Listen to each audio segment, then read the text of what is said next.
heard proclaim in the presence of many witnesses, and entrust them to reliable people who will be able to teach others also.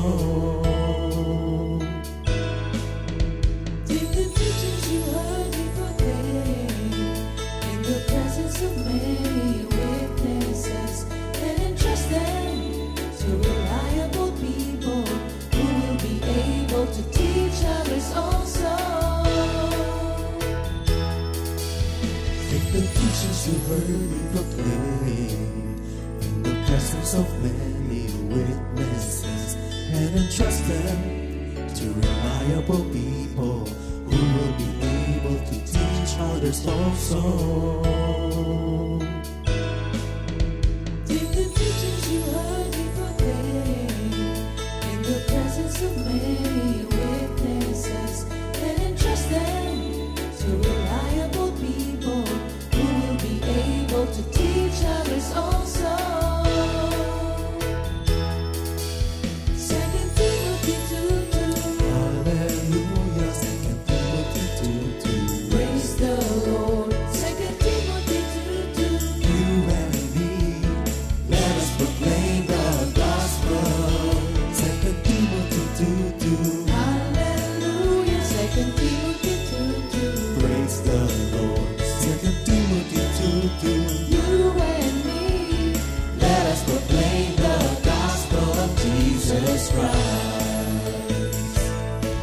Take the teachings you heard me proclaim in the presence of many witnesses, and entrust them to reliable people who will be able to teach others also. take the teachings you heard me proclaim in the presence of many witnesses, and entrust them to reliable people who will be able to teach others also. 2 Timothy 2:2. Hallelujah, 2 Timothy 2:2. Praise the Lord. 2 Timothy 2:2. You and me, let us proclaim the gospel. 2 Timothy 2:2. Hallelujah. 2 Timothy 2:2. Praise the Lord. 2 Timothy 2:2. You and me, Let us proclaim the gospel of Jesus Christ.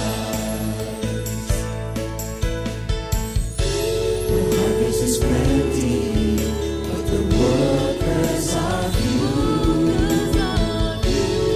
As for me and my house, we will serve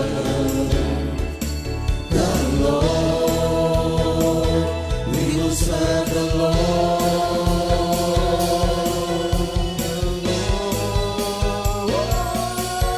2 Timothy 2:2. Hallelujah. 2 Timothy 2:2. Praise the Lord. 2 Timothy 2:2. You and me, let us proclaim the gospel. 2 Timothy 2:2. Hallelujah. 2 Timothy 2:2. Praise the Lord. 2 Timothy 2:2. You and me, Let us proclaim the gospel of Jesus Christ. 2 Timothy 2:2. Hallelujah. 2 Timothy 2:2. Praise the Lord. 2 Timothy 2:2. You and me, let us proclaim the gospel. 2 Timothy 2:2. Hallelujah. 2 Timothy 2:2. Praise the Lord. 2 Timothy 2:2. You and me, let us proclaim, live up His name, delighting the Lord for His goodness. Let us proclaim, live up His name, delighting the Lord for His goodness. Let us proclaim, live up His name, delighting the Lord for His goodness. And He's God.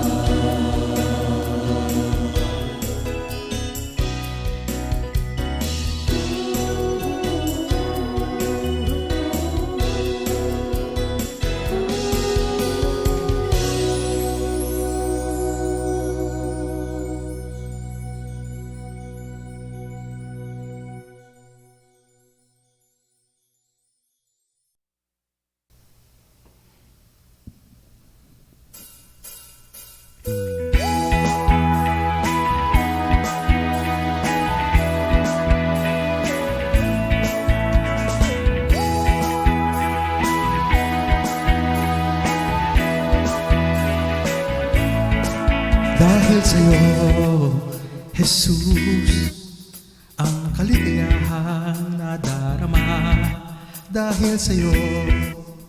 Jesus, ang kapayapaang taglay. Nang ako'y dumating, ako'y iyong narinig. Nang ako'y tumawag, iyong binigyang pansin.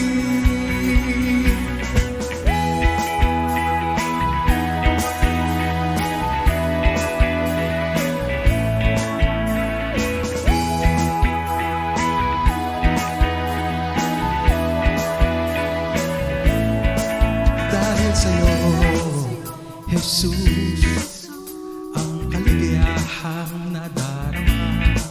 Dahil sa'yo, Jesus, ang kapayapaang taglay. Nang ako'y dumating, ako'y iyong narinig. Nang ako'y tumawag, iyong binigyang pansin.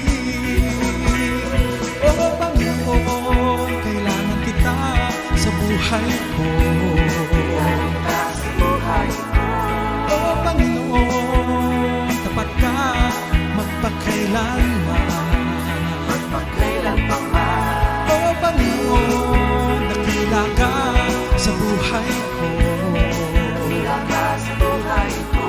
O Panginoon, mahal na mahal kita. Tunay ka, Panginoon, ibig mo'y di nagbabago. Salamat sa kabutihan mo, dakila ka, O Diyos. So Panginoon, kailangan kita sa buhay ko. O Panginoon, tapat ka magpakailanman. O Panginoon, dakila ka sa buhay ko. O Panginoon, mahal na mahal kita. Mahal na mahal kita. Mahal na mahal kita. Mahal na mahal kita. Mahal na mahal kita.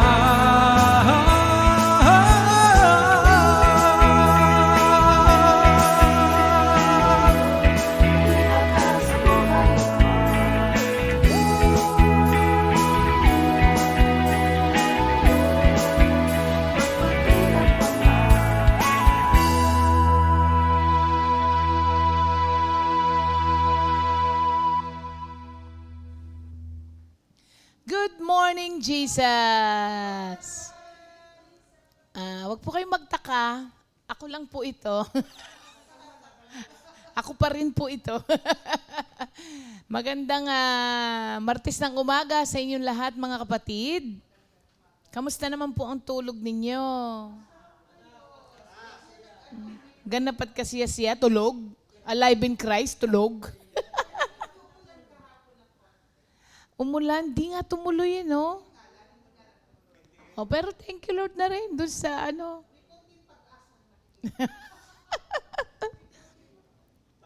Ibig sabihin malapit nang magtag-ulan, di ba? Ano na lang. Actually, nababawas-bawasan na rin naman ang init ngayon. Kasi nung mga nakaraang kahit na nandun ako sa ilalim ng mangga sa umaga, mainit. Pero 2 araw na magkasunod, kahit na walang electric fan, okay pa din. Oo, nababawas-bawasan na, di ba? Thank you, Lord. Ang daming ngayon na-heat stroke din kasi. Tsaka ang daming aksidente, no? Magpe-pray po lagi, mga kapatid, bago pagka lalabas ng bahay, ganun. Huwag niyong kalilimutan po yung prayer. Ano po? Kasi, parang sunod-sunod. Oo, sunod-sunod. Parang wala ka man lang, bigla na lang may sasagasa sa'yo, di ba? Ganun din naman talaga. Wala kang magagawa. Oo. Pray lang, pray mga kapatid, Thank you, Lord. Ayan. Mananalangin muna tayo. Thank you, Lord. Hallelujah. Lord, maraming salamat, Lord, for this wonderful day na binigay niyo na naman po sa amin. Maraming salamat, Lord, sa kagalakan, kalakasan ng katawan, Lord, na meron ngayon. Ready to do what you want us to do, Lord. Salamat din po sa masarap na tulog, Lord, maagang paggising. Sa lahat ng mga kabutihang loob niyo po na tinatamasa namin at pinaparanas namin every day, we thank you, Lord, with all our hearts. Once again, Lord, we are invoking your presence, Lord, sa umagang ito, na alam namin magbabago ng lahat. Kayo po ang manguna sa aming lahat, pati na rin sa mga kapatiran namin na nakikinig, Lord. Thank you, Lord, in Jesus' name we pray. Amen. Nakikinig at nanonood, mga kapatiran natin. Thank you, Lord. Good morning sa mga kapatid natin from abroad, kagaya ni Sister Gina, Gatmaytan, si Sister Divine, Balanggit. Divine, nasa Thailand, ang iyong mga magulang. Magandang umaga po sa inyong lahat. Kay Minister Andy na nasa, Bicol. Sister Tillet na nasa Chicago. Hi, Doc. Good morning. Nanay Aning, magandang umaga po sa inyo. Ayan, si Kim Escondo. Sister Josie, Nacional. Sister G. Aquino. Sister Millet. Wow, thank you, Lord, Brother Mike and Sister Angie. Magandang umaga din po sa inyo. Brother Ricky Samson, good morning. Yan. Sa mga kapatiran din natin dito sa buong Pilipinas. Good morning, good morning. Thank you, Lord. Parang di ko nakikita pangalan ni Jamie. Wala. Sabi mo, Inday, ba't nawawala ka na naman? Nagiging busy na naman yon. Di ko na siya nababasa. Oo, di ko na nakikita pangalan niya. Nanay Sel, Adun, good morning Nanay Sel. Kamusta ka na?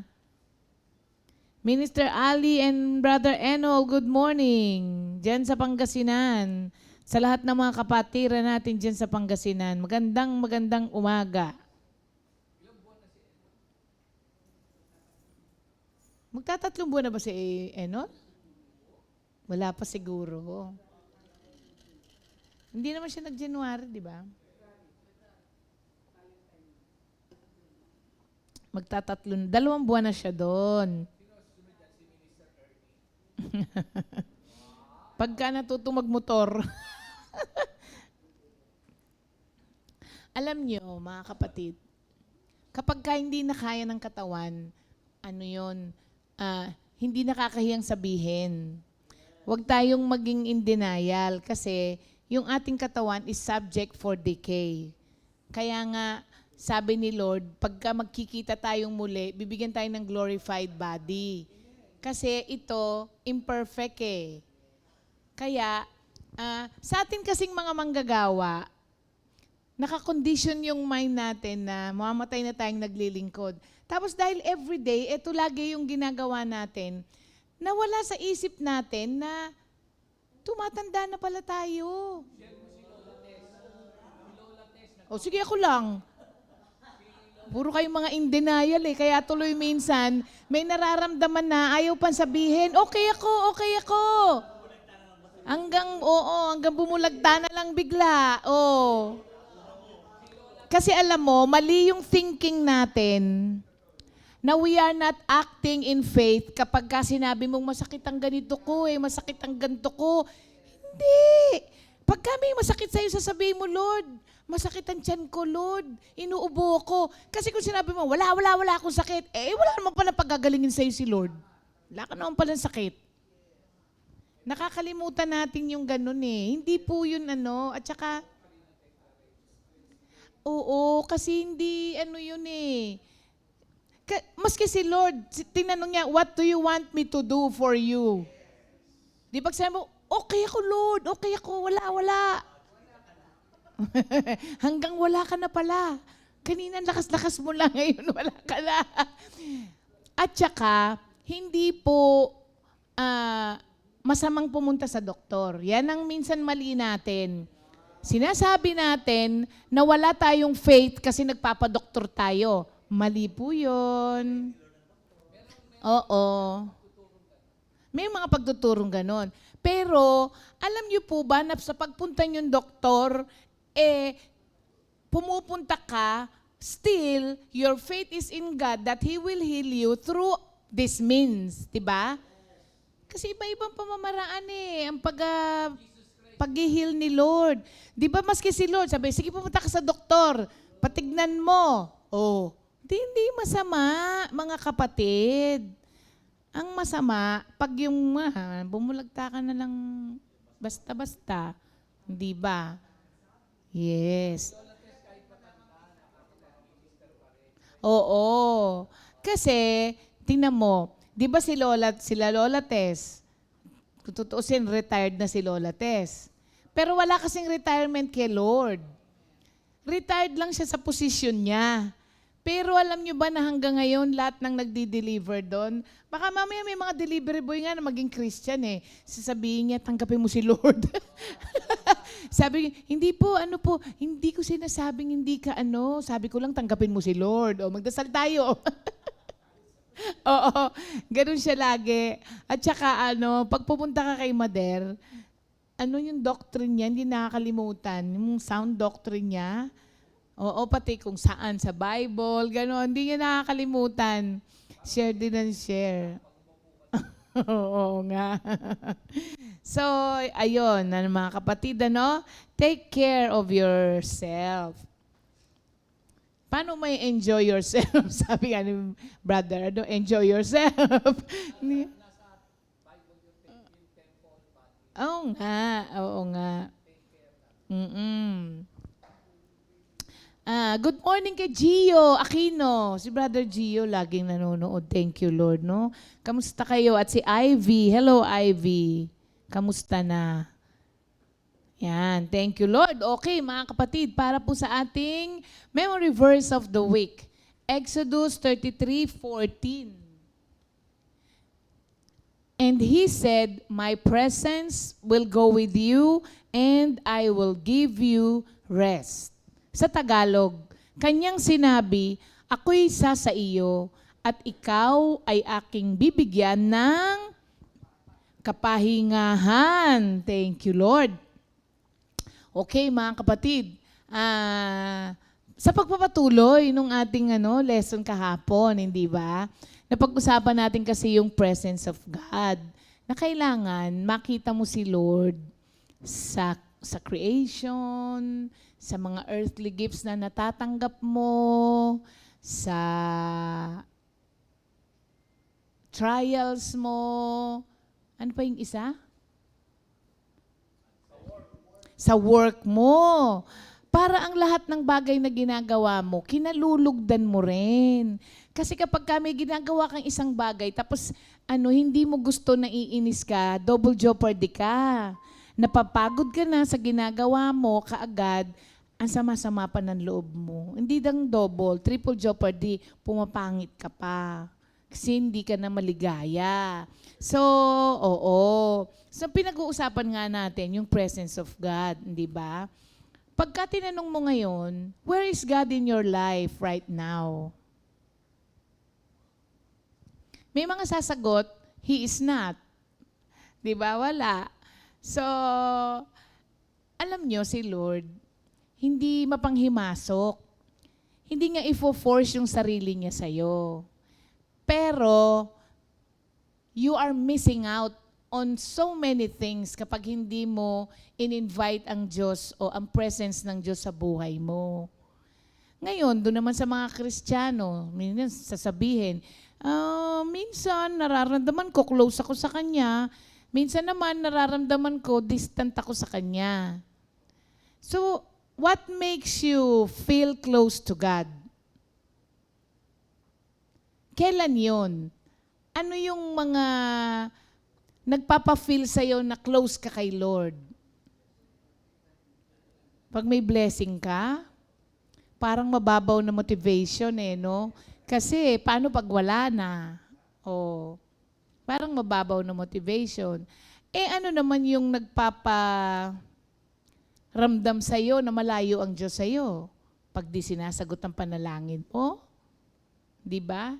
Ganon ang natin, ang mga batayan natin.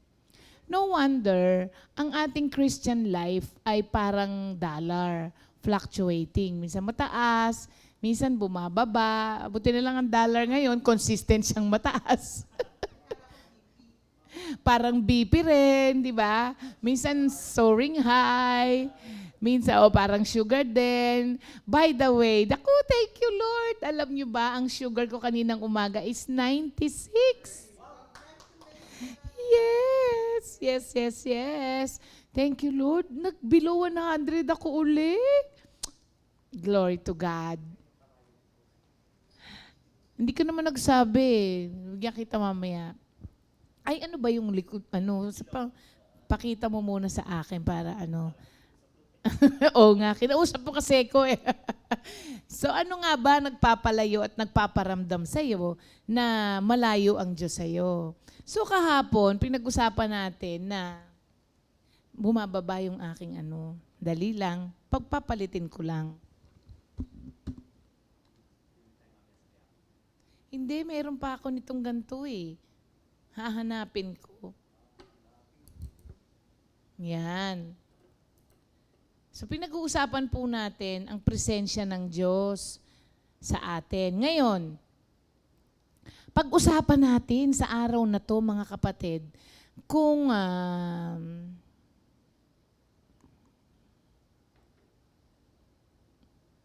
di ba nawala ako? Pag-usapan naman natin sa umagang ito, yung mga practical ways.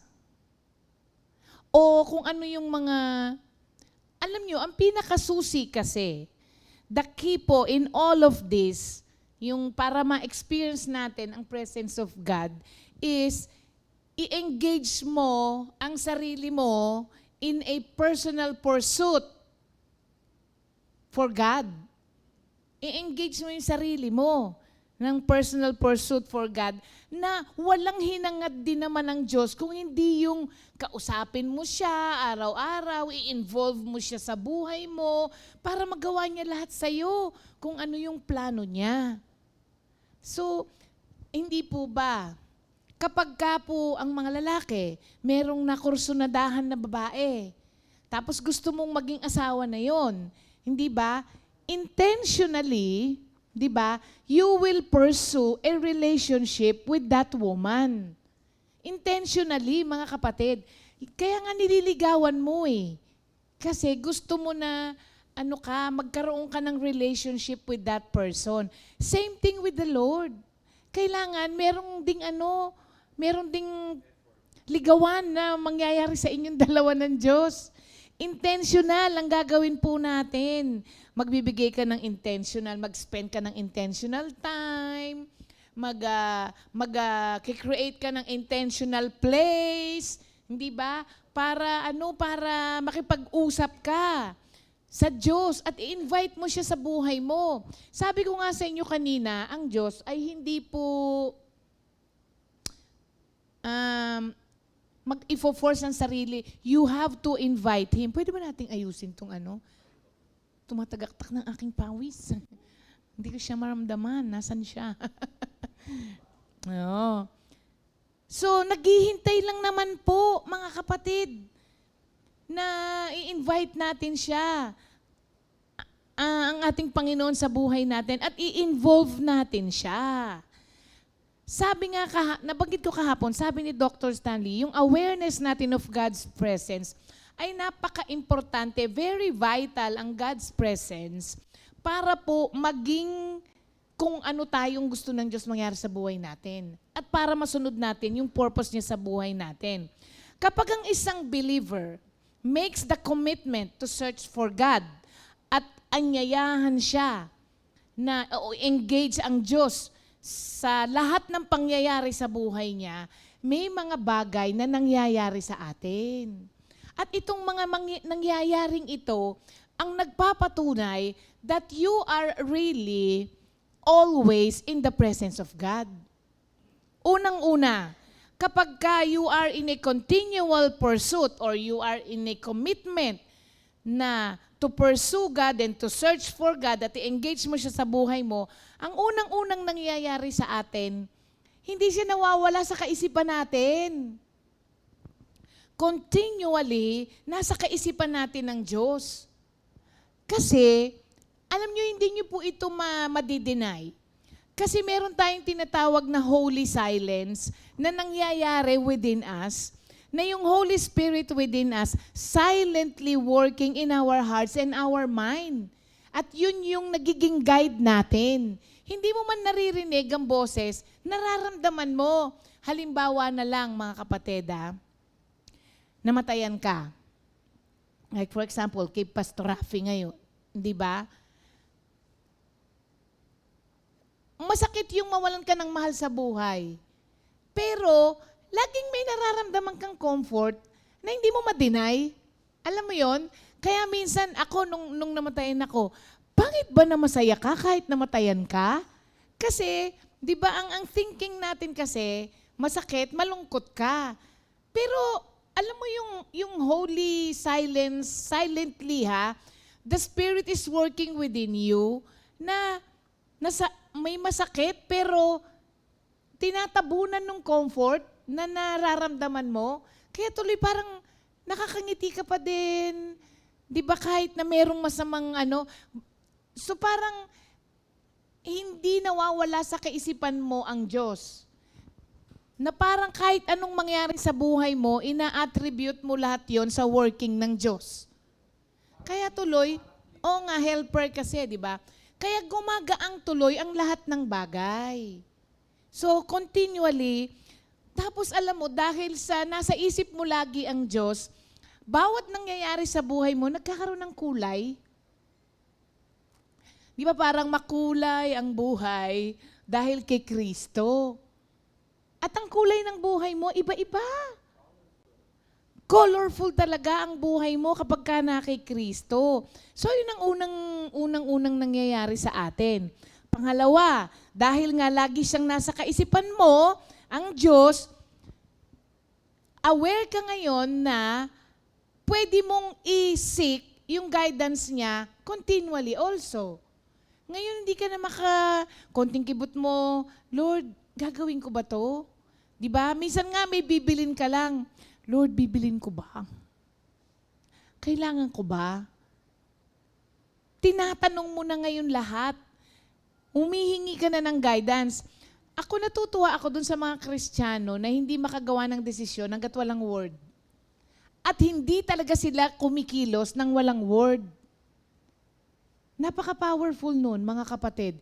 Yung meron kang word kay Lord.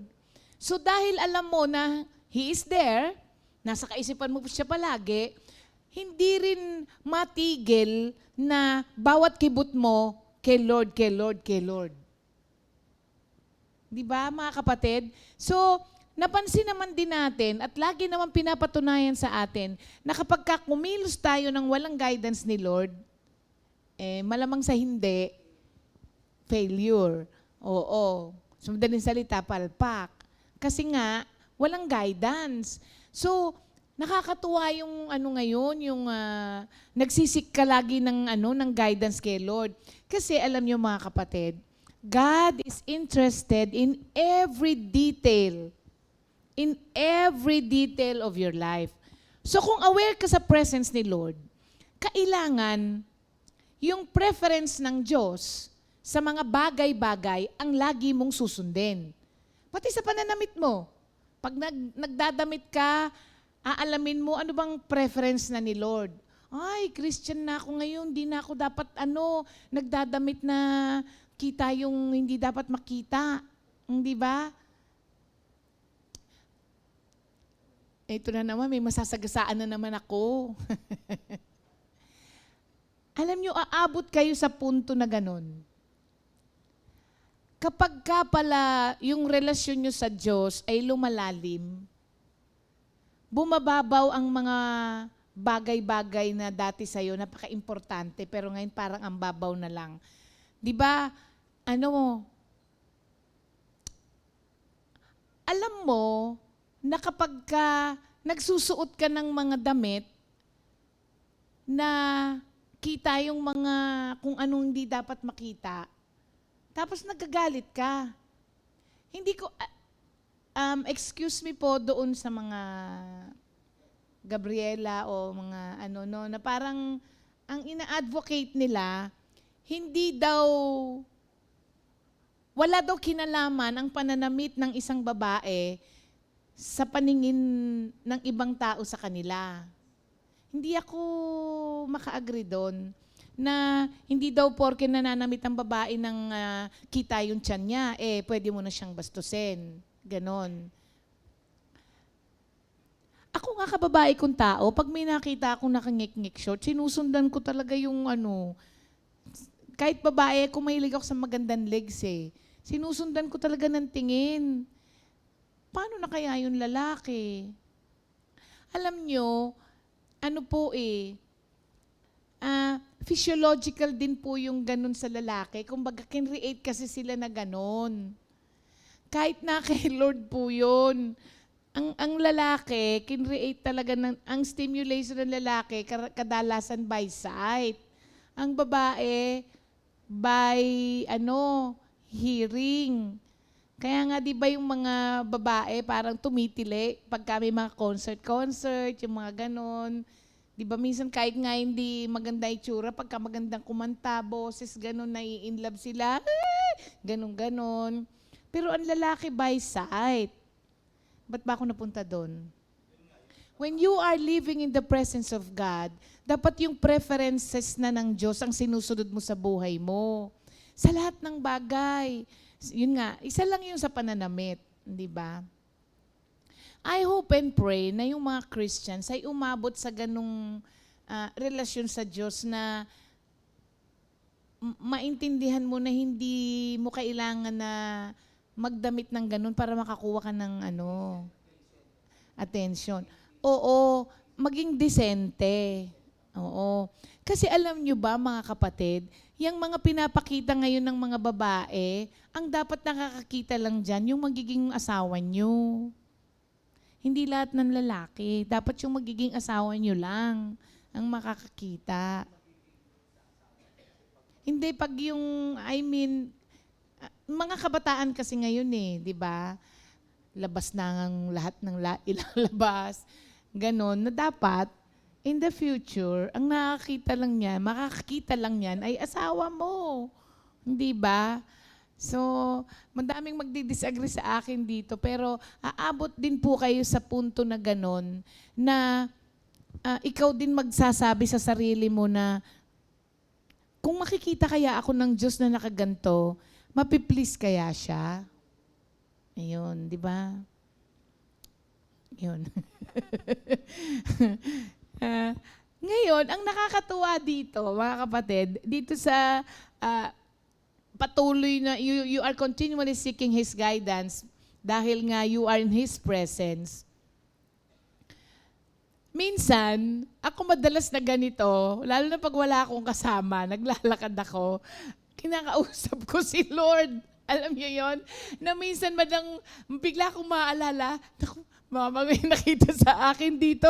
Akala kasi nagsasalita ako mag-isa. Alam mo yon? Hindi lang yung sa guidance. Alam mo yung mga maliliit lang na bagay na unconsciously, marirealize ko na lang, ay, kinakausap ko na naman pala si Lord. Di ba? Parang ganon. Maliliit na bagay. Minsan parang mga bagay na sabi nung iba, hindi mo dapat iniistorbo ang Diyos. Pero, alam mo yung ganon? Oo, minsan nagkakwento ka kay Lord. Minsan nagsusumbong ka kay Lord. Kunyari, naka-Bluetooth ka, tapos may kausap ka no? Di ba? Parang ganon ang nangyayari. Kasi pag meron kang face mask, kahit na galaw ng galaw yung bibig mo no? Pero now, you are physically and verbally speaking to God. Pero alam nyo ba, sa ating mga Kristiyano na laging ginagawa yon, maganda yon kasi nire-reinforce nung verbally speaking to God yung reality of the conversation. May kausap ka. Hindi man nakikita ng tao, maski ikaw hindi mo nakikita, aware ka na may kausap ka. So pagka may kausap ka, nagsasalita ka verbally. Tama? And yun nga, nire-reinforce niya yung realidad na totoo, na nakikipag-usap ako kay Lord. Totoong may conversation kami ng Diyos.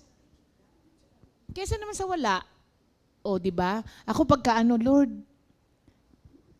sana naman tong mga ano na, naglalakad ako, no? Lord, grabe naman tong mama na to, oo. Tapos may makikita ka, pagkaano, no, Lord, parang, alam mo yung wala lang na ano, tapos nag-uusap kayo, verbally, sira ulo ba ako? Hindi. Nagpapatunay lamang na ako ay may kausap. Oo, may kausap, mga kapatid. Eh, kung ayaw niyong kausapin verbally si Lord, wag. Kayo naman, pa-shoutout kayo ng pa-shoutout kung kani-kanino, pero pagdating kay Lord, tahimik, hindi ba? At nakakatuwa yan kasi etong maganda. Verbally and physically, you are speaking to God. Tapos ang Diyos, sumasagot din. Minsan, matatawa ka na lang dahil pagbuka ng bibig ng kausap mo, di ba? Yun yung hinihintay mo. Tapos sasabihin niya sa'yo, bakit? Sabi mo, wala lang. Pero ang totoo, sinagot mo na naman ako, Lord. Di ba? At hindi lang yun. Minsan, may dadaan na jeep. Yung hinihintay mong salita, parang naka-flashlight na ano, hindi ba? Nakakatuwa yun kasi may isi-share ako sa inyo, ha?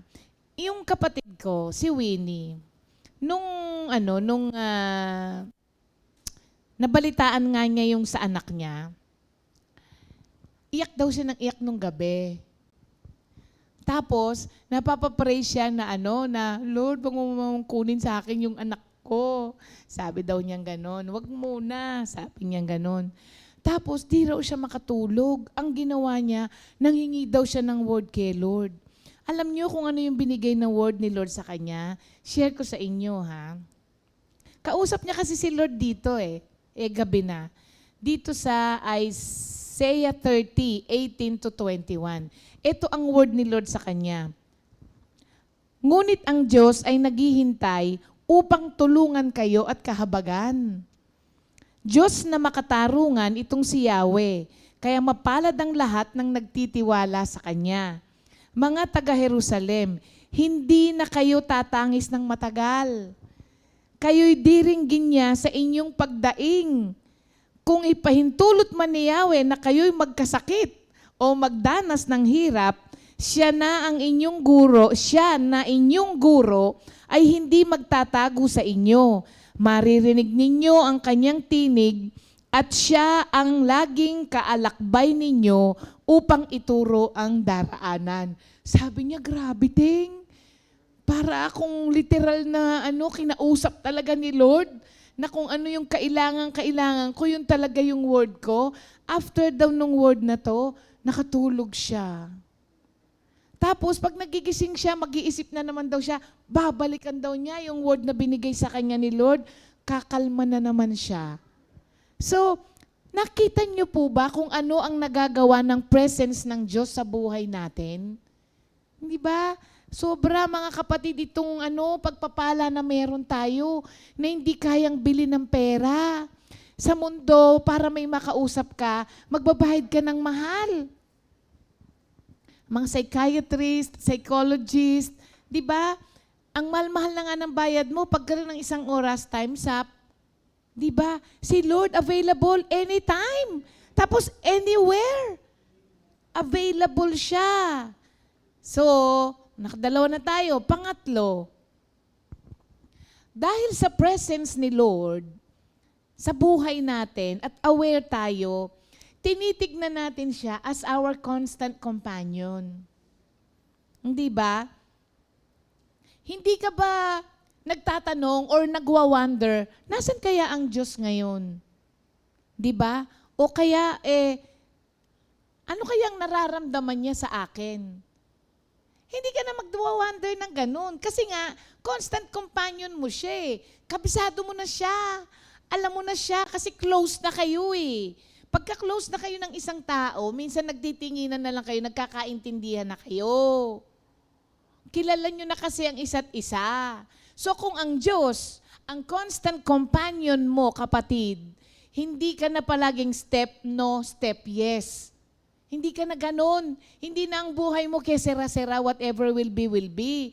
Kasi ang magka-close na tao, nire-reveal nila sa isa't isa, maski yung pinaka-deeper feelings. Kabisado nila ang isa't isa. Baka mamaya, mga kapatid, hindi mo pa kilala ang Diyos. Or kilala mo nga si Lord pero mababaw lang, parang bisita lang. Sabi nga kanina, di ba nung pagkatinanong ka, where is God in your life right now? Minsan, nararamdaman ko close kami. Minsan naman, nararamdaman ko malayo kami sa isa't isa. Yun. At ang maganda rito, when you see God as your constant companion, nakakatapang yon. Lalo na kapag ka pumupunta ka sa mga lugar na delikado. Ngayon, kahit na wala ka mang, hindi ka sinasamahan ng kahit sino sa pamilya mo, mag-gogo ka pa rin. Hindi ka ba natatakot? Hindi. Wala kang kasama. Hindi meron. Si Lord. At ang kasama mo, mas matapang pa kaysa sa pamilya mo. At kayang-kaya ka pang ipagtanggol at protektahan sa anumang pwedeng mangyari. Kaya kapag ka-constant companion mo ang Diyos, yung direksyon ng buhay mo hindi paliko-liko. Kasi nga lagi kang may guidance, laging may nagtuturo. Ang maganda pa nito, kahit na dumadaan ka ng mga hindi magagandang bagay, alam mo pa rin na nandiyan pa rin siya. Hindi ka iniiwanan. Kaya hindi ka matampuhin eh. Kahit may mga problema ka na sunod-sunod na dumaraan, hindi ka nagtatampo kay Lord. Kasi constant companion mo na siya. Hindi naman ako iniwanan ni Lord eh, kahit na dumaan pa ako sa mga ganyan. Di ba mga kapatid? Sunod. Ito maganda to. Dahil si Lord na ang naging constant companion mo, natututo ka na ngayon to view everything in your life in the light of His presence. Anong ibig kong sabihin dito? Kahit ano ang nangyayari sa buhay mo, everything has go into the presence of God. At pag inilagay mo lahat yan sa presence of God, naiintindihan mo ang mga bagay-bagay. Yung presence ng Diyos affects every reality sa buhay natin, mga kapatid, good or bad. Para sa ibang tao, sabi nga natin kahapon, very intimidating yon. Itong God as your constant companion, no? Very intimidating yon. Kasi wala ka ng wala ka nang magagawa na hindi niya alam. But para dun sa mga gusto nila na palaging kasama si Kristo, this is a wonderful reality. Kasi wala kang pwedeng puntahan na hindi ka niya sasamahan. Therefore, wala kang dapat katakutan. Secured ka. Kasi nga, kasama mo siya. Intimidating for other, perhaps, dahil nga may ginagawa kang hindi tama. Pero sa ayaw at sa gusto mo, God sees everything. Whether you allow Him or not, still, kita niya kung anong ginagawa mo. You may not invite Him to come into your life, but He still see what you are doing. Yun, mga kapatid, ang nangyayari. Tapos, pag may nangyari sa buhay mo, when you see them, when you view them in the light of His presence, nagbabago ang paningin ng mga tao. Tignan po ninyo ito. Kaya tayo merong, yung susunod na dulot ng presence of God is peace in the midst of storm. Kasi you see God in the light of His presence. You see everything na nangyayari sa buhay mo in the light of God's presence. Tignan ninyo itong nangyayari. Di ba nung kaka-diagnose lang ni Roxette na may cancer siya? Tapos, day before ng kanyang check-up, birthday naman nung kapatid niya, si Boknoy. Nag-celebrate ngayon sila. Nung pauwi na sila, may jeep sa harap nila. Nandito siya. Gabi na eh. Tapos nakita ni Jeremy, merong isang 10-wheeler na truck na tumatakbo sa gitna ng 2 lane. Sabi raw niya, malayo pa, ano ba itong truck na to? Ang ginawa niya, dumistansya siya dun sa jeep. Tapos, kinabig niya pa kanan. Yung pala, yung 10-wheeler truck na ang daladala ay hollow blocks na wala ng preno. Ang nangyari, binangga yung jeep sa harap niya. Lumayo na siya. Sa sobrang lakas ng pagkabangga, tinamaan pa rin, inabot pa rin siya ng jeep. Ang ginawa ng truck daw, ibinangga niya dun sa 10-wheeler truck din sa kabilang lane para umistop siya. So, yung sa may jeep, nabali nga raw yung manibela kasi yung sa kanya, nawasak din yun sa may driver's side niya. Di nung sinabi niya sa amin, sabi ko, naku talaga ba, thank you Lord sa protection. Alam mo yon, nakikita mo agad yung magandang bagay na ginawa niya. Kasi it could have been worse, di ba? Pero hindi, wala namang nasaktan sa kanila. Sasakyan lang yon. Sabi ko, thank you Lord, may magandang mangyayari pa rin dyan, may gagawing maganda si Lord dyan. Tapos, sabi ngayon nung nakabangga, sige po pagawa nyo kung saan nyo siya gustong ipagawa, tapos kami lahat magbabayad. Oo, matagal niya na yung dapat ipagawa kaso wala pa siyang pera. Wala pa siyang pera. Sabi namin sa kanya, "Uy, Noy, happy birthday talaga. Birthday mo, nabangga ka. Birthday mo, may bagong bumper ka." Sabi namin ganon. Oo. Tapos, pina-estimate nila. Yung daw may-ari, yung tatay, mabait. Di sinabi nga niya kahit saan mo gusto. Kinabukasan sabi ko, may police report ka ba? Gumawa ba kayo ng kasulatan? Wala po. Sabi niya, walang kasulatan. Ba't wala kang dalang kasi hinihintay pa po yung isang van na tinamaan, pero tumakbo. Malamang. Kakaiba. Kasi basag daw lahat ang nun, pero umalis. Di, sabi ko, naku, wala kang walang kasulatan. Mabait naman po yung may-ari. Naku, sabi ko, minsan bumabaligtad yung ganyan, pero di bali, pag-pray natin. Kinabukasan, bumalik sila. Kasama yung anak ng may-ari. Nagbabago na nga ang statement kasi yung anak ang tumitingin. Sabi daw gano'n ni Dong, alam niyo po ba na yung sasakyan na yan ay gagamitin po namin sa pagpapacheck up ng anak ko? May check-up po ang anak kong dapat ngayon. May cancer po siya. Hindi ko siya nasamahan dahil binangga ng driver nyo yung gagamitin naming sasakyan. At ang kasama lang niya dahil mag-aayos tayo ngayon, yung misis ko po na diabetic din. Nag-commute lang sila, sabing ganun. Alam mo, binigyan daw siya 2,000 pesos nung may-ari. Para saan po ito? Pamasahin nung anak mo at saka ng misis mo. Sabi, hindi ho to bayad dito. Sabi raw niya ganon. Sabi niya, hindi. Sabi raw niya ganon.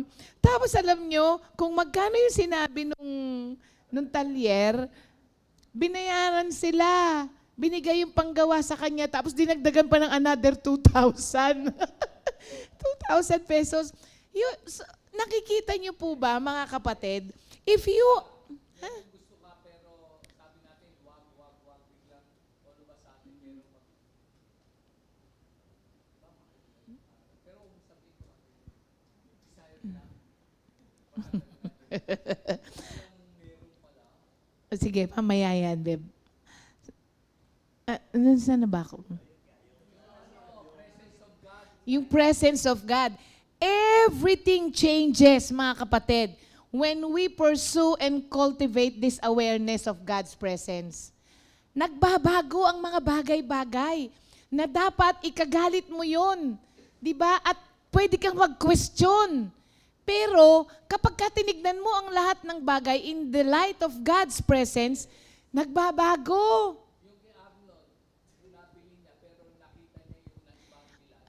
Alam nyo, eto sa totoo lang, ako, naawa ako kay Arnold.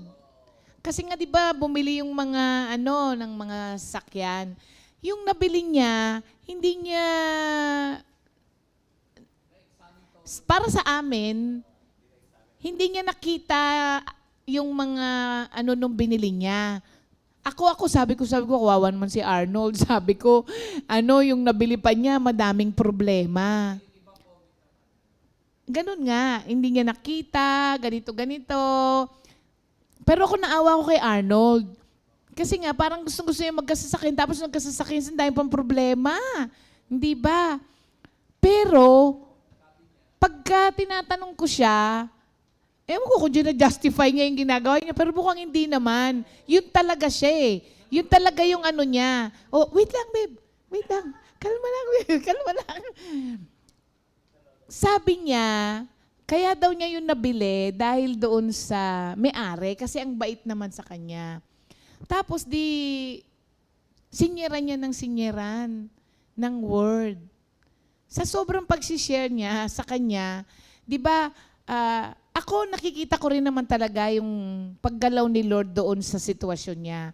Pag ikaw bumili ng sasakyan na as is where is, kahit marami kang nakitang sira dyan after nun, wala na akong pakialam sa'yo. Kasi nagbayaran na tayo eh. Sinabi ko naman sa'yo yan, di ba? O ayan na yun. Alam nyo, dahil na-share niya ng word yung bumili, nung sinabi niya na ganito ang nangyari, ganito nangyari, nag-share sa kanya. Nung pa yun, nung binili niya yun. Nag-share sa kanya ng pera ha, para ipagpagawa. Tapos alam nyo, yung brother na yon nanonood ng natin lagi, GMJ. Oh, na-share ni Arnold. So, alam ko, yung honor naman ni Lord yung faith ni Arnold. Gawa na yung sakyan niya, tapos na, hindi ba? Oo nga, hindi naman talaga para sa kanya yun, para kay EJ naman talaga yun. Kaya, yun, thank you Lord, Babe, nawawala ako. Sana pala sinama ko na lang ulit si Pastor, no?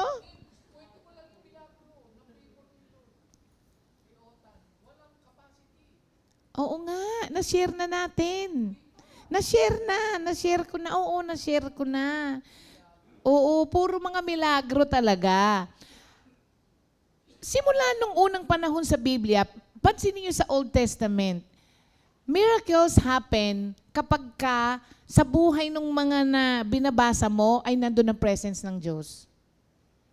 Victories happen kapag ang presence ni Lord nasa kanila.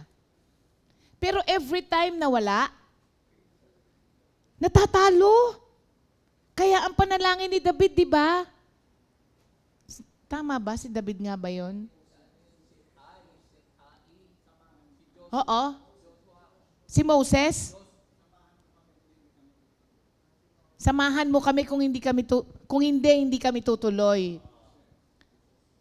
Oo, mga kapatid. Kasi aware sila kung gaano ka-importante ang presence ng Diyos sa lahat ng gagawin nila. At I pray na matuto tayo doon sa Old Testament, Christians, Old Testament believers, mga kapatid, na they will not do anything, especially yung mga major decisions sa buhay nila, nang walang presence ng Diyos. Lord, i-bless mo to samahan mo ko basbasan mo to kung hindi ko to gagawin. Hindi ba, mga kapatid? So, nagkakaroon tayo ng peace in the midst of storm because everything changes kapag pinupurso natin itong awareness of God's presence. Sunod, kapag you are always aware of God's presence, yung hunger mo for His Word, tumitindi. Walang taong nabubuhay sa presensya ng Diyos ang hindi ginugustong mag-aral at magbasa. Kapag ka tinatamad kang magbasa at mag-aral, bluntly, I will say to you, you are not living in the presence of God. Kasi kung nasa presensya ka ng Diyos, walang gugustuhin yung spirito na nasa iyo kung hindi makipag-ugnay sa ating Ama sa Langit. Kaya kung kinatatamaran natin ng mag-aral at magbasa ng Bible, admit it or not, there is something wrong, mga kapatid. May problema. Okay? Kasi ang isang taong nabubuhay lagi sa presensya ng Diyos, laging uhaw to sa salita ng Diyos. At lagi itong nagtuturn sa Word of God for direction. Kasi maliwanag sa kaisipan niya na ang manual sa buhay ng isang Kristiyano ay salita ng Diyos. So bakit ka kikilos ng hindi mo sinusundan kung ano nakalagay sa manual? Hindi ba? Kaya importante yung salita ng Diyos sa atin. Kayo po ba ay nagkakaroon ng pagkauhaw at pagkagutom sa salita ng Diyos? O natutulog kayo every time na merong nagsishare?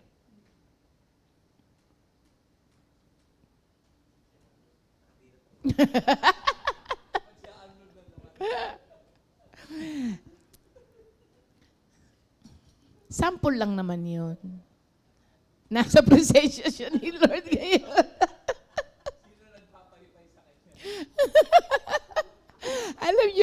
Alam nyo, hindi ko talaga makalimutan yung kwento na yun at every time talaga nababay ko rin yun eh. Sarili kong kwento pero binabay ko lagi. Yung sabi na akin yan, sabing gano'n ni Lord. Tinala sa si Satan. Kwento ko ba uli? Kwento natin uli. Sige. Sabi nung, kanina pa daw ako nagkukwento, nagsishare ako. No. Ano yun? Sabi, challenge ni Satan si Lord. Sabi niya, alam mo ba na mas marami na akong kampon kesa sa'yo ngayon? Hindi sabi ni Lord sa kanya. Sabi niya, pakita ko sa'yo. Dinala niya si Lord sa sabungan. Nakita mo yan lahat? Sabi niya, ginagamit pa pangalan mo. Hindi, Kristo. Sabi niya, akin lahat yan. Sabi niya, maski yung mga hindi tumataya pero nanonood, akin yan. Nulungkot si Lord. Sabi niya, oo nga. Sabi niya, halika, pakita ko pa sa'yo. Dinala niya si Lord sa disco. Kita mo yan? Akin lahat yan. Nakita mo yung mga nandun sa sulok? Sa madilim? Akin yan. Nalungkot si Lord. Oo nga, sabi niya. Naalala niya, ay, may morning devotion sa Comfy. Dinala niya ngayon si Satan. Halika, papakita ko sa'yo na marami pa rin ako sa'yo. Yan, nakita mo lahat yan? Akin yan. Sabi ni Satan, hindi rin. Ha? Sa Comfy to morning devotion to Nakita mo yung nakapikit na yon? Akin yun. O diba, binabay ko yung sarili kong kwento. Akin pa rin yan. Sabi niya ganon. So, kapag hindi ka nagugutom at hindi ka interesado, sa mga ganitong pagkakataon, naniniwala ako na there are no boring preachers. Only uninterested hearers. Kasi ang isang interested hearer, inaabangan niya kung ano yung sasabihin. Kahit minsan wala, hindi, intayin mo lang. Meron yan, hanggang matapos wala. Pero pinakikinggan niya lahat. Nag-hunger kasi siya. Hinihintay niya hanggang matapos. So, kahit sino yung nagsasalita, pakinggan natin. Okay. Now, pagka nagkaroon ka ng hunger for the Word of God, at yun ay napunan, ang susunod na nangyayari, nagkakaroon tayo ng joy sa puso. Sumisibol ang joy sa puso natin. Alam niyo po ba mga kapatid that the Holy Spirit offers an endless supply of power and influence na literally mga kapatid na apektuhan ng every detail ng buhay natin every single day. Pag sinabi mong endless supply of power and influence, Hanggang mamatay ka na, may supply ka pa kung anong pangangailangan mo para mabuhay ka sa presensya ng Diyos. Endless nga eh. Endless nga. Kaya nga mayroong mga tao na ito yung parang minsanan ko lang tumakitang malungkot. Paano laging saya-saya nitong tao na to? Wala. Sample lang. Meron kasing mga ganun tao, di ba, laging nakangiti. Pero hindi naman ibig sabihin na minsan nakangiti, masaya ka, di ba? Sino? Sister Leonie? Hindi, may mga masungit na moment yon. Oo, pero talagang ano yun. Kaya griga tawag ko doon. Pagdating sa gawain ni Lord yan, sugod na sugod yan. Pero hindi ka ubra doon. Sasabihin niya talaga sa'yo. Oo. Wala ring filter yon. Wala ding filter yon, pero believe talaga ako doon. Oo. So, when we seek first, Matthew 6:33, His kingdom, everything falls into place. Oo, everything falls into place, mga kapatid. No matter how difficult your day may become, still, may makikita ka pa rin maganda na nangyari sa'yo. Kasi, kapag you are living in the presence of God, nothing can mute the joy that is in you. Pagka sinabi mong mute. Tatanggalan ng put into silent mode, di ba? I-mute. Walang makakapag-mute ng joy mo kapag you are always aware of God's presence. Hindi ba? Oo, mga kapatid. Alam nyo, parang nakikita ko yan lagi kay Mang Boy. Hindi ko tinataas lagi si Mang Boy, Mang Boy tawag sa kanya. Si Minister Boy. Yung passion niya for the word, walang katulad. Kaya tuloy, nakita ko siyang umiyak nung nawala si Mon. Pero alam mo, sabi niya, pagka si Kristo ang ginawa mong kaagapay mo, sabi niya, walang makakapagnakaw ng kasiyahan mo. At nakikita ko rin sa kanya yon. Masakit kasi yun. Di ba minsan napapaiyak din siya kapag nababanggit. Pero, pagka yung nababanggit lang, pero most of the time, nakikita ko siya, masaya siya. Lalo na pag nagbo-bowling kami. Napapapalakpak pa siya. So, iba mga kapatid, iba. Parang hindi kayang i-mute ng mga masasakit na nangyayari sa buhay natin, yung joy na meron sa atin. Nakakapagtaka. Kayo ba hindi nagtataka? Ako nagtataka rin ako minsan kung bakit masaya ka pa. Minsan mga sasabihin mo sa sarili mo, huy, dapat di ka masaya. Di ba kinakausap mo minsan sa sarili mo? Pero hindi mo matanggal Meron din. Yun nga, yung wala sa presence ni Lord. Kaya, mga kapatid, kapag walang makakapag-mute ng joy mo, it shows and it affects other people. Laging nakikita yan ng mga tao sa'yo. Hindi mo yung pwedeng sabihin, may joy ako Hindi mo na kailangan sabihin yun. Kasi kahit na hindi ka magsalita, nahawaan mo sila. Kaya, si Louie lang ang may joy?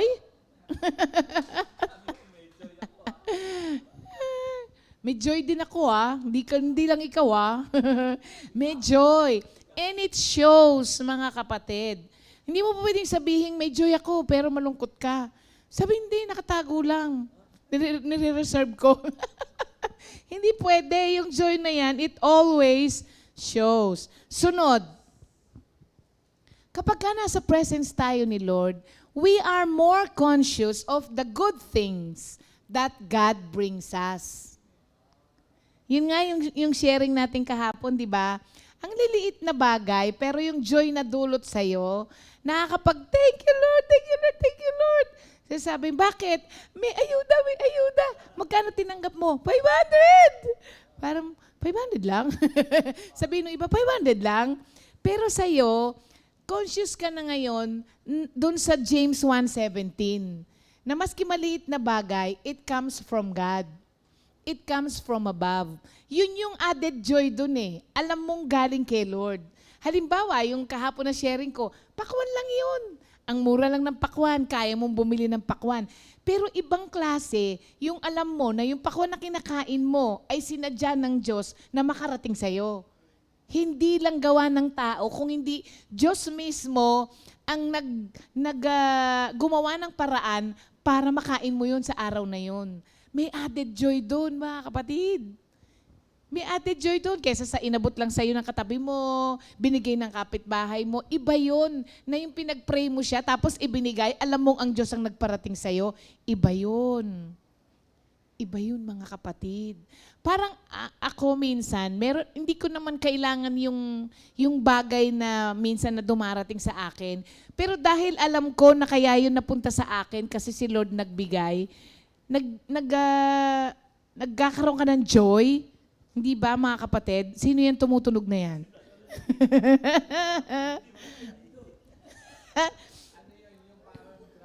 Oh. At ito pang isang maganda. When we begin to see all of our blessings in the light of God's presence, we see them as God's generosity sa atin. Thereby, na-eliminate sa atin yung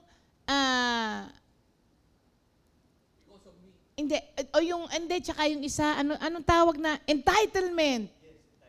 Oo, nawawala sa atin yung pride and entitlement. Kasi, malinaw sa'yo na nagkaroon ka niyan only because God is generous. Kaya meron ka niyan. Hindi ba? So, nakukultivate niya sa atin yung heart na may gratitude. Nagkikreate siya ng grateful heart sa atin. Kasi nga alam mo na hindi naman ako magkakaroon nito kung hindi lang ako binigyan ni Lord. Totoo naman. John 3:27, hindi ba? And then, dahil na-experience mo ngayon, yung ganon na appreciate mo at tinitignan mo na lahat ng meron ka ay galing lamang sa Diyos, nagkakaroon ka ngayon ng feeling of continuing dependence on God. Sa lahat ng kailangan mo ngayon, nakadepende ka na ngayon kay Lord. Kasi nasasanay ka na binibigay niya eh. Kaya lahat na lang, dinidepende mo sa Kanya. Mga kapatid, we serve an ever-present God. Huwag nating kalilimutan yon. Ano yung isang word ng immanent? Oo, God is immanent, di ba? Yung immanence is also omnipresent. Meaning niya, hindi ba? Yun. Nabasa ko lang din yung immanent na yun. Immanence. Ganon ang ating relasyon dapat kay Lord. Na kahit kailan, hindi namamahinga si Lord. Ano yung awitin natin na does not slumber nor I look to the mountains, di ba? Where will my help come from? My help will come from the Lord. He will not let you fall. Your protector is always awake. So, ever-present ang Diyos, mga kapatid. Kaya nga, ang nangyayari na to, we always depend on God for support. Bago mo makuha ang support mo sa mga mahal mo sa buhay, una mong nakukuha ang support from the Lord. Kaya minsan, kahit na anong sabihin, okay lang yan. Sasabihin ng mga taong nakapaligid sa'yo, sasabihin mo na, alam ko, kasi naunahan na sila ni Lord ng pag-comfort sa'yo. Kasi nga, ang dependence mo nasa Diyos. So, yung support na kukuha mo sa Kanya, pag kailangan mo ng encouragement, alam mo kung kanino mo rin makukuha, teaching, direction, guidance, alam mo kung saan mo kukuhanin. Kasi, ang dependence mo kay Lord ay lumawak na ng lumawak to the point na you cannot live without God.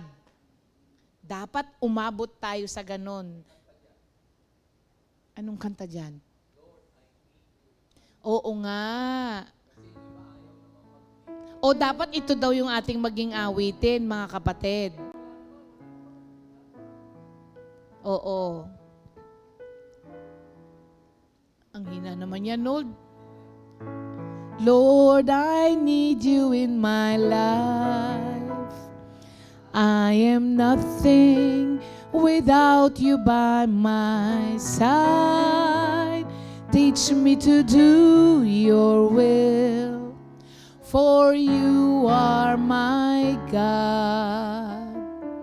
I will sing, I will worship the Most High God. Okay na. Ang gusto ko lang parating, you cannot live without God. Pagka umabot ka sa ganong punto, ang ibig sabihin nun, ang total dependence mo ay nasa Diyos na. Pagka ganon, mga kapatid. Di ba? Minsan, tatanungin mo ang mga tao, o maski sarili mo, ba't nga ba gustong-gusto kong ipamuhay yung sarili ko na akong nasusunod? Samantalang mayroon naman akong divine leader who knows what is best for me and who knows the direction kung saan ako dapat pumunta. Ba't nga ba gustong-gusto nating magsarili, no? Pride din no? Dahil nga parang pagka naging success yun, ako yan. Ayaw nating i-attribute kasi pagka lahat ng kay Lord, walang ikaw, walang glory sa'yo. Talaga namang walang glory dapat sa atin. Dahil we are created to bring glory to God, sabi nung ating lesson nung Monday. Tapos mga kapatid, because you cannot live without God, prayer ngayon sa'yo is a priority in your life. When you are always aware of God's presence. Bakit ka mo? Because you talk to God all the time. You talk to Him quietly, and sometimes you talk to Him out loud. Diba? Verbally. Pag sumakay ka ng jeep, Lord, protection po. Pagbaba, Lord, bago ka umalis, Lord, yung daratnan ko. Bago ka magsalita, Lord, speak through me. Diba? Bigyan mo ako ng wisdom. Tapos, bago ka Lord, kausapin niyo po yung mga taong makikinig sa akin. Nauntog? Tapos?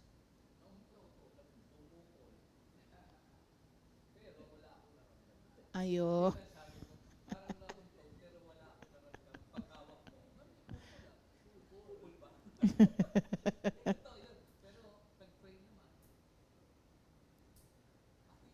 Ano nga ang question?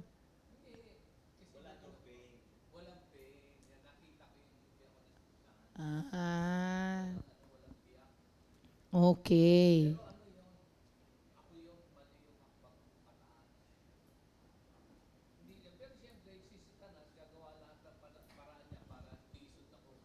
Oo, tama. Kaya nga nagbabago nga ang lahat kapag you are living in the presence of God.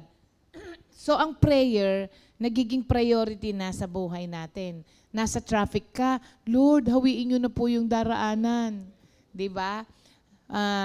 Nasa mall ka, Lord, pengi naman po akong parking. Yung malapit sa pintuan. Diba? Ganun pa ang prayer mo Ba't ka nagsasalita kung alam mong wala kang kausap? Nagsasalita ka lang kasi alam mong may kausap ka, alam mong at yung kausap mo, alam mong naririnig ka. Ang maganda pa rito, sinasagot ka pa nung kausap mo. Mabuti pa nga si Lord sumasagot Minsan yung katabi mo, di ba? Huy! May sinasabi ko sa'yo, hindi ka pinakikinggan. Si Lord palagi Di ba? Sa iba nga sasabihin, ha? Si Lord parehong tenga, malinaw. Hindi gagano si Lord sa'yo, ha? Hindi ba? Kaya magandang kausap si Lord. And because prayer is already a priority in your life, yung hope mo, patuloy din, nagko-continue. Even when your life seems hopeless, you still continue to hope. Kasi ang Diyos mismo ang nagiging hope mo.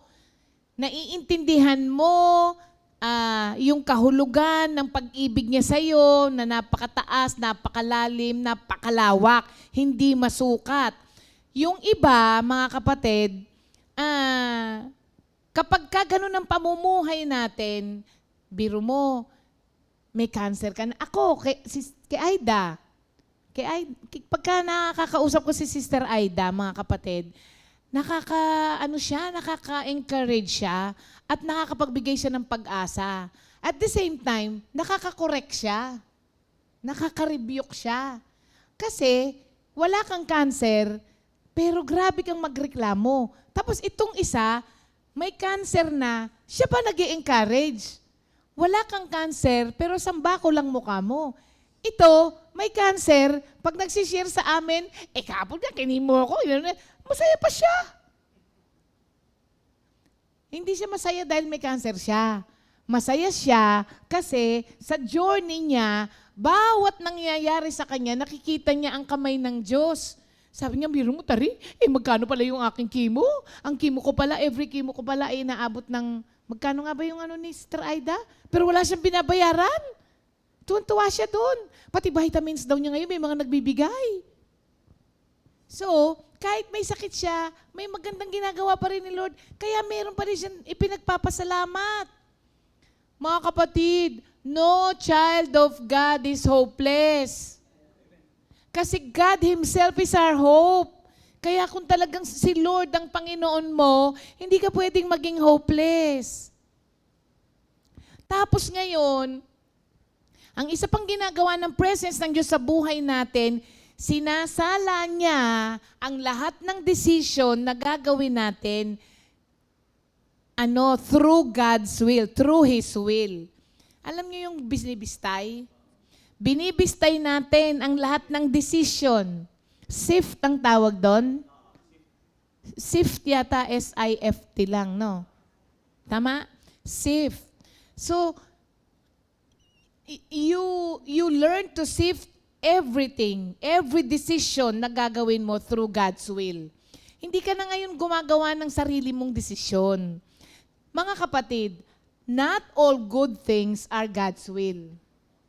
Kaya minsan, namamali tayo, wala namang masama dyan eh. Wala ngang masama dyan, pero yan ba yung pinagagawa ng Diyos sa'yo? Doon tayo minsan bumabaksak. Dahil ang akala natin, lahat ng magagandang bagay ay sa Diyos.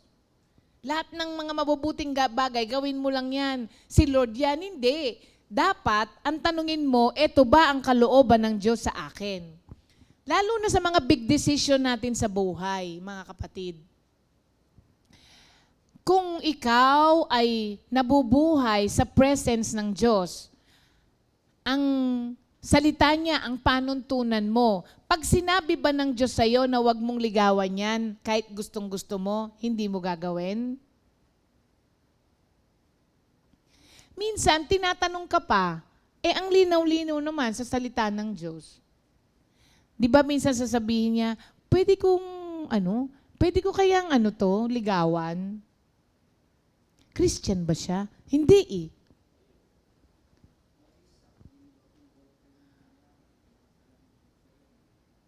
Oo. Kasi, wala namang masama doon eh, kung siya maging asawa ko eh. Oo nga, pero kalooban ba ng Diyos na siya? And by the way, sa mga Christians, napakalinaw po ng sinasabi ng salita ng Diyos na hindi nyo na nga dapat tanungin yun sa ibang tao. Balik na lang kayo sa Word of God. Sabi doon, do not be equally yoked with an unbeliever. How can light and darkness be partners? Magkakaproblema talaga yan in the long run. Kung gugustuhin mo, why not? Pero wag mo sisihin si Lord pagdating ng araw na magkaproblema. It's either ikaw ang mawala sa Panginoon dahil hindi kayo pares ng pananampalataya. Ilalayo ka kay Lord. Maganda kung madadala mo siya kay Lord, but how can you be so sure? Hindi ba? So, ang maganda pa rito, kapag ka binibistay mo ang lahat ng decision mo through God's will, mga kapatid, when you are living in the awareness of His presence all the time, yung buhay natin nagiging less hectic.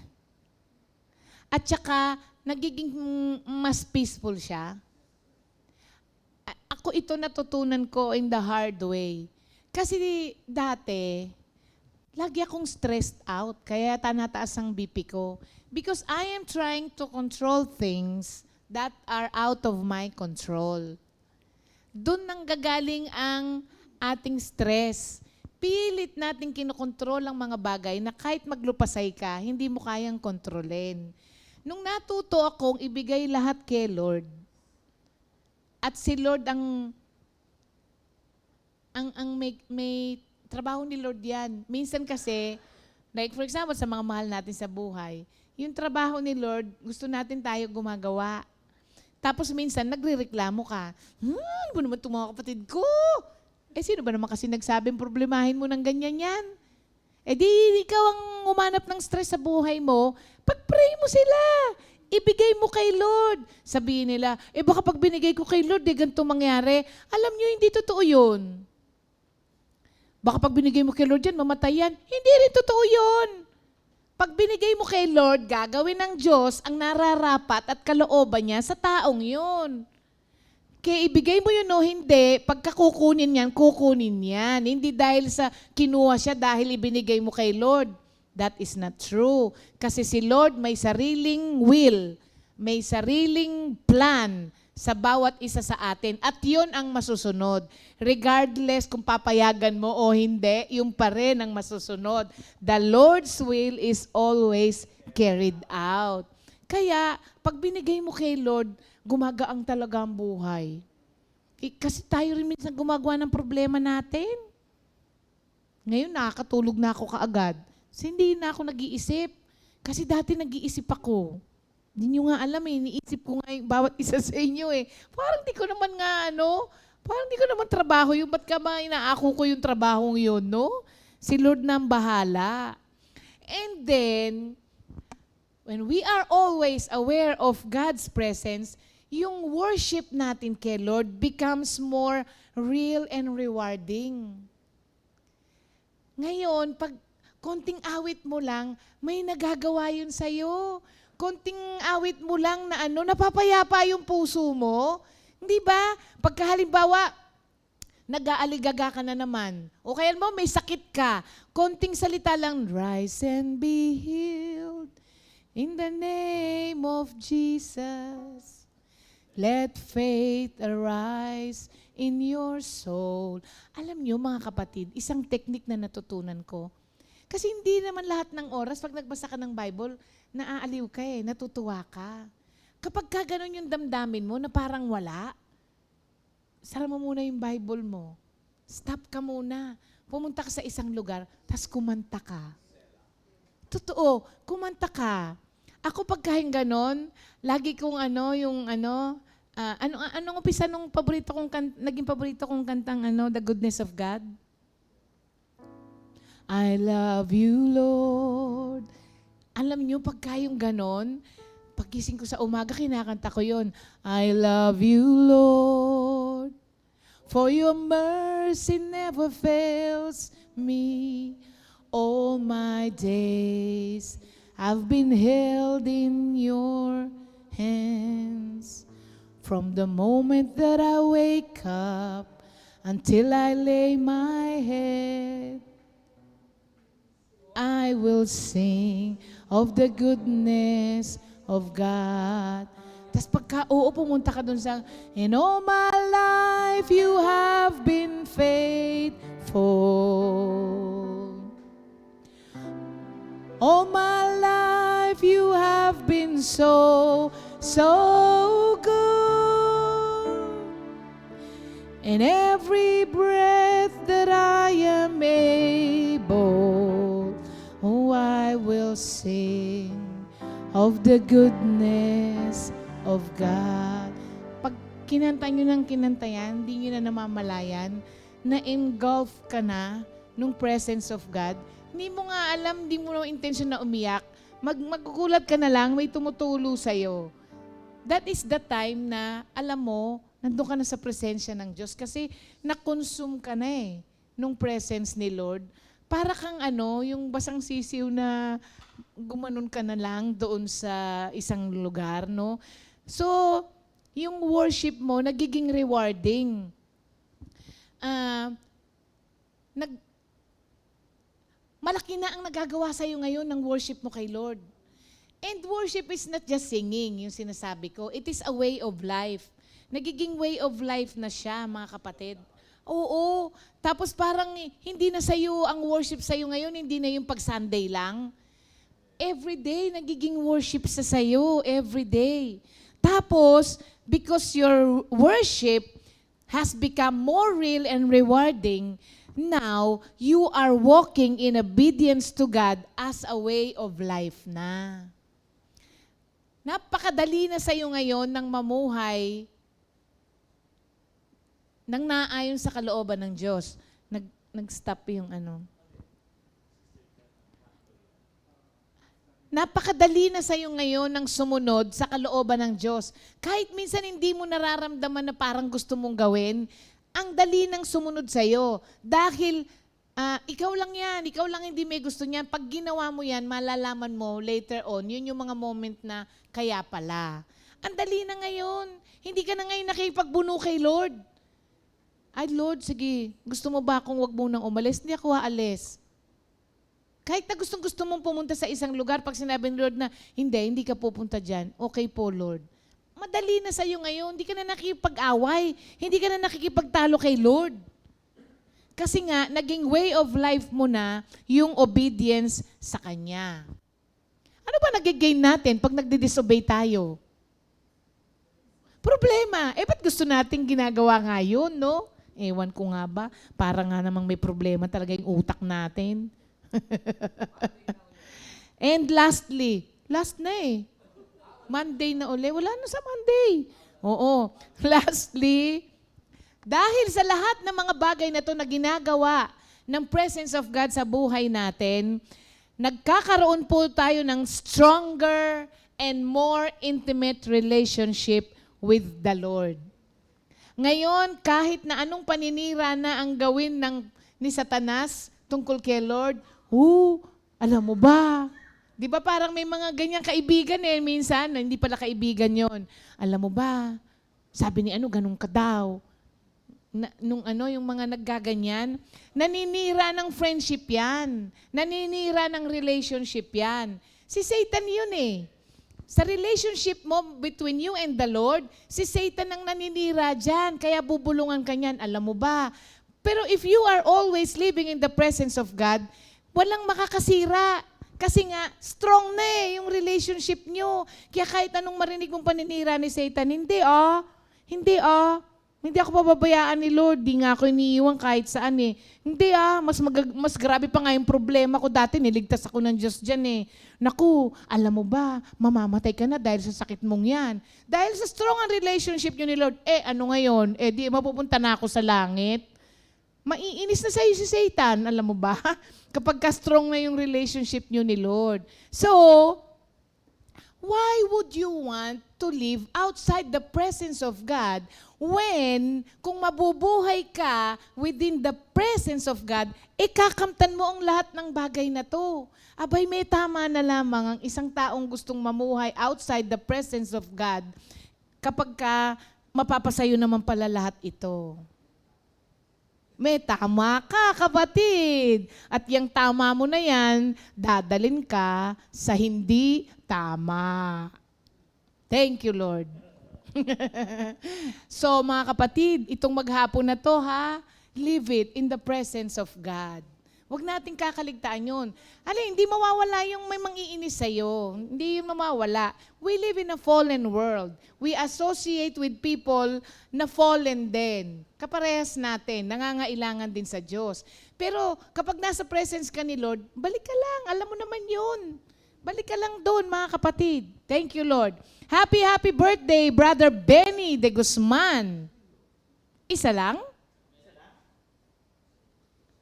Oh, siya lang. Sino si Brother Benny? Asawa ni Sister Solem. Happy birthday po, Brother Benny. Na nasa US, di ba? Nasa US nga.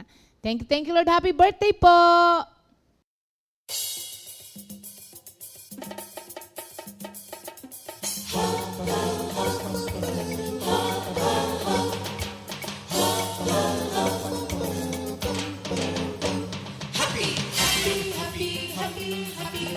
happy birthday. Happy birthday. Happy birthday. Happy birthday to you. Happy birthday. Happy birthday. Happy birthday. Happy birthday to you. Happy birthday! May the good Lord bless you. May the Lord's light shine upon you. Happy birthday to you. Happy birthday to you.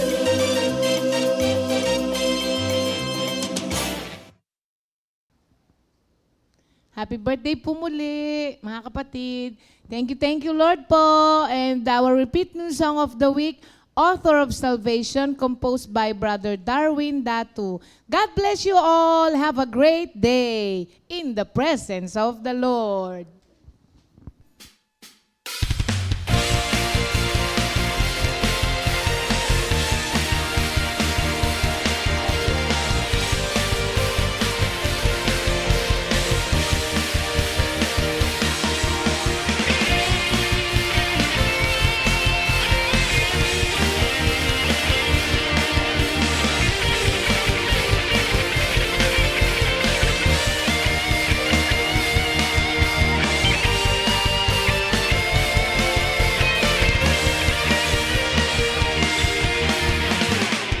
If we need compassion, if we ask for mercy, seeking out for forgiveness for all the faults we've committed, we can turn to Him, only to Him.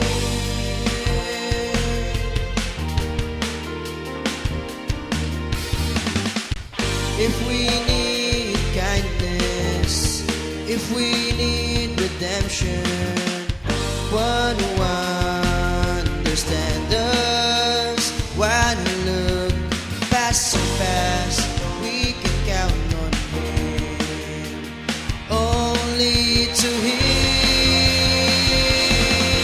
Our God, our safeguard, our Redeemer, our protection and preservation, Jesus, our God, our safeguard, our Redeemer, our protection and preservation. He is Jesus, the author of salvation.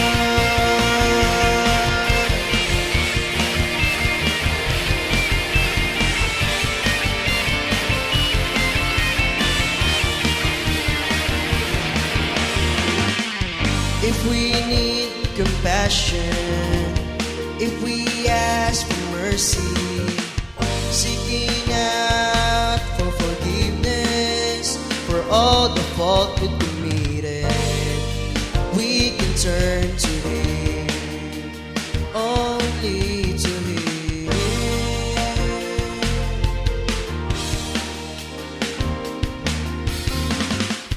If we need kindness, if we need redemption, one who understands us, one who look past our past, we can count on Him, only to Him.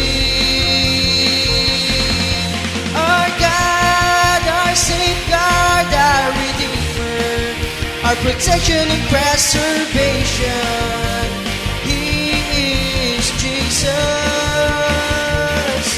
our God, our safeguard, our Redeemer, our protection and preservation. He is Jesus, the author of salvation.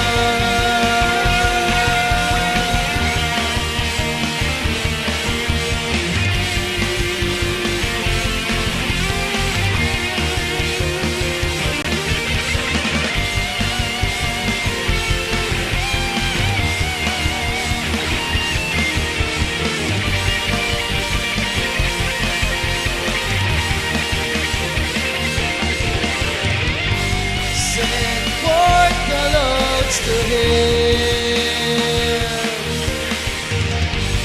Cast all our burdens to Him, 'cause He is our willing Savior. Our God is our safeguard, our Redeemer, our protection and preservation. He is Jesus, our God, our safeguard, our Redeemer, our protection and preservation. He is Jesus, the author of salvation, the author of salvation.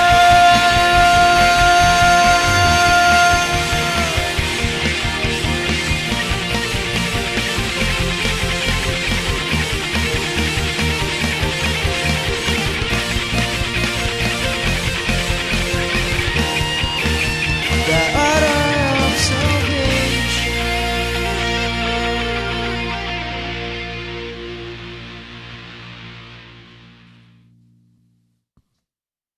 Second Timothy 2:2.